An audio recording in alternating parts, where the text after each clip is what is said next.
जिस इंसान ने आज तक कोई भी गलती नहीं की है, उस इंसान ने आज तक कुछ भी नया करने का ट्राई ही नहीं किया है। ऐसा ही कुछ मानते थे दुनिया के सबसे महान साइंटिस्ट एल्बर्ट आइंस्टाइन। 14 मार्च 1879 जर्मनी के उल्म शहर में एक यहूदी परिवार में पैदा हुए थे सर एल्बर्ट आइंस्टाइन। उनके पैदा होने के बाद डॉक्टर्स ने नोटिस किया कि उनका सर नॉर्मल बच्चों के मुकाबले काफी बड़ा था और वो एक एबनॉर्मल बच्चे के रूप में जन्मे थे। इसके बावजूद भी उनका दिमाग इतना तेज था कि आज तक कोई भी उनका मुकाबला नहीं कर पाया। आज 60 साल हो गए आइंस्टाइन हमें छोड़ के चले गए हैं, लेकिन आज भी साइंस उनकी थीसिस के बिना कमजोर है। तो यही वजह है कि हर कोई उनके दिमाग के बारे में जानना चाहता है कि आखिर उनके ब्रेन में ऐसा क्या था जो कि उन्हें इस मुकाम तक लेकर आया कि आज उन्हें दुनिया भर में ग्रेटेस्ट साइंटिस्ट के नाम से जाना जाता है। क्या उनके ब्रेन में कोई सुपरनैचुरल पार्ट्स थी? तो आज हम इस वीडियो में इसी विषय के ऊपर चर्चा करेंगे। दरअसल जब एल्बर्ट आइंस्टाइन का जन्म हुआ था तब उनका सर किसी भी नॉर्मल बच्चे से ज्यादा बड़ा था। नॉर्मली बच्चे 1 या 2 साल की उम्र में बात करना सीख जाते हैं, लेकिन आइंस्टाइन 4 साल की उम्र तक बिल्कुल भी बात नहीं कर पाते थे। मगर एक दिन जब वो अपने माता पिता के साथ रात के खाने पर बैठे थे तो अचानक आइंस्टाइन ने कहा, सूप बहुत ही गर्म है। अपने बेटे को इस तरह एकदम साफ बोलता सुन उनके पेरेंट्स हैरान हो गए और खुश भी हुए। लेकिन बाद में जब उनसे पूछा गया कि अब तक तुम क्यों कुछ नहीं बोलते थे, तो आइंस्टाइन ने अजीब से जवाब दिया कि अब तक तो सब कुछ सही था। आइंस्टाइन के जीवन से जुड़े अजीबोगरीब किस्से यही नहीं रुके, बल्कि उनके बड़े होने पर भी उनकी कई ऐसी आदतें थी जिनके बारे में सुनकर हर कोई हैरान रह जाता है। जैसे कि एल्बर्ट आइंस्टाइन को डेट्स और फोन नंबर याद रखने में प्रॉब्लम होती थी, यहाँ तक कि उन्हें खुद का टेलीफोन नंबर भी याद नहीं रहता था। एक बार उनके एक सहकर्मी ने उनसे उनका फोन नंबर मांगा तो आइंस्टाइन उनके पास रखे टेलीफोन डायरेक्टरी में अपना नंबर ढूंढने लगे। ये देख के सहकर्मी ने चकित होकर बोला, आप अपना खुद का फोन नंबर क्यों याद नहीं रखते? तो आइंस्टाइन ने उनको कहा कि किसी ऐसी चीज को भला क्यों मैं याद रखूं जो मुझे किताबों में ढूंढने से मिल जाती है। आइंस्टाइन कभी भी जूतों के अंदर मोजे नहीं पहनते थे, क्योंकि उनकी टांगों की उंगलियां इतनी बड़ी थी कि बचपन में हमेशा टांगों की उंगलियों की वजह से मोजे में छेद हो जाते थे। इसलिए उन्होंने मोजा पहनना ही छोड़ दिया। यहाँ तक कि वो अपने जूतों के फीते भी दूसरों से बंधवाते थे, क्योंकि उन्हें जूते के फीते बांधना भी नहीं आता था।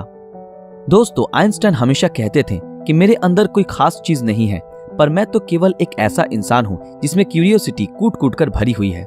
लेकिन आपको ये जानकर हैरानी होगी कि आइंस्टाइन हमेशा से इतने बुद्धिमान नहीं थे, बल्कि वो बचपन में पढ़ाई में बहुत ही कमजोर थे। इसलिए बचपन में उनकी गिनती बेवकूफ बच्चों में की जाती थी। उनकी कुछ हरकतों की वजह से उन्हें कुछ लोगों ने तो शारीरिक रूप से विकलांग कहना भी शुरू कर दिया था। खास करके आइंस्टाइन के टीचर भी उन्हें पसंद नहीं करते थे, क्योंकि वो सिर्फ साइंस और मैथ के अलावा हर सब्जेक्ट्स में फेल होते थे और बचपन से ही आइंस्टाइन को किताबी ज्ञान में कोई रुचि नहीं थी। हालांकि इसके बावजूद भी उन्होंने दुनिया के सामने साइंस की कई ऐसी थीसिस पेश की जिसके बिना आज भी साइंस कमजोर है, और यही वजह है कि उनका दिमाग आज भी चर्चा का विषय बना हुआ है। 18 अप्रैल 1955 आइंस्टाइन की मृत्यु के बाद पैथोलॉजिस्ट डॉक्टर थॉमस हार्वे ने आइंस्टाइन के परिवार की अनुमति के बिना ही उनके दिमाग को रिसर्च के लिए निकाल लिया था और वो वहां से भाग गए। इस हरकत के लिए डॉक्टर हार्वे को नौकरी से निकाल दिया गया, लेकिन उन्होंने कहा कि ऐसा उन्होंने सिर्फ रिसर्च के लिए ही किया है और वो वादा करते हैं कि वो आइंस्टाइन के दिमाग पर रिसर्च जरूर करेंगे ताकि आने वाले समय में इससे साइंस और साइंटिस्ट दोनों को ही कुछ फायदा हो सके। लेकिन रिसर्च के लिए परमिशन न मिलने के कारण डॉक्टर हार्वे ने आइंस्टाइन के दिमाग को एक जार के अंदर बेसमेंट में कैद रखा। बाद में आइंस्टाइन के बेटे हैंस एल्बर्ट आइंस्टाइन की अनुमति के बाद डॉक्टर हार्वे ने आइंस्टाइन के दिमाग पर रिसर्च करना शुरू किया। पहले उन्होंने आइंस्टाइन के दिमाग का वजन किया, जिसका वजन 1230 ग्राम था, जो नॉर्मल इंसान के दिमाग के वजन से काफी छोटा था, क्योंकि दरअसल एक इंसान के दिमाग का वजन करीब 1400 ग्राम होता है। इसके बाद डॉक्टर हार्वे ने आइंस्टाइन के ब्रेन को 240 भागों से टुकड़े किए और उन टुकड़ों को दुनिया भर के मशहूर रिसर्चर्स के पास भेज दिया ताकि वो अच्छे से देख सके कि आखिर आइंस्टाइन के दिमाग में ऐसा क्या था जो बाकी आम इंसानों में नहीं था।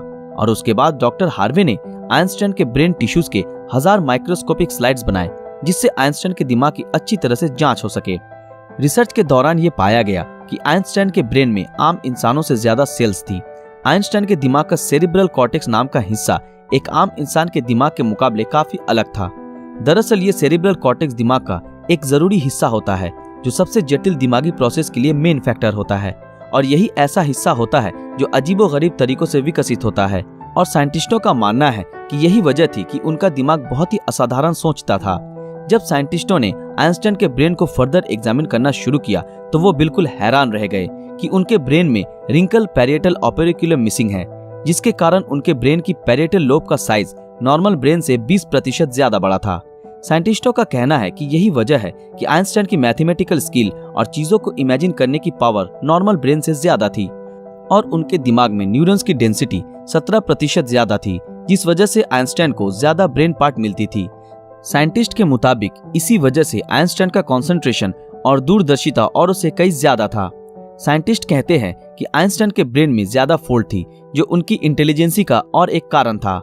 आइंस्टाइन का दिमाग 46 टुकड़े के रूप में अमेरिका के फिलाडेल्फिया शहर के मटर म्यूजियम में प्रिजर्व किया गया है।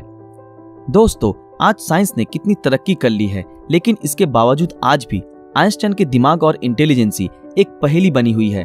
लेकिन साइंटिस्टों को आशा है कि फ्यूचर में किसी बेहतरीन टेक्निक के जरिए आइंस्टाइन के दिमाग को और भी बेहतर तरीके से जानने में कामयाबी हासिल होगी। डॉक्टर थॉमस ने आइंस्टाइन के दिमाग के साथ जो कुछ भी किया, क्या वो सही था या गलत? इस बारे में आपकी राय हमें कमेंट में जरूर बताएं। दोस्तों, आज के लिए बस इतना ही। आशा करते हैं आप लोगों को ये वीडियो पसंद आया होगा। तो फिर मिलेंगे अगले वीडियो में ऐसे ही किसी मजेदार विषय के साथ।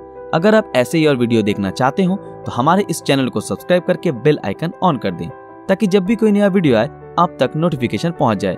अगर ये वीडियो आप लोगों को अच्छा लगा तो इस वीडियो को लाइक, कमेंट और ज्यादा से ज्यादा शेयर जरूर करें। तो मिलते हैं आपके साथ अगले वीडियो में, तब तक के लिए शुक्रिया।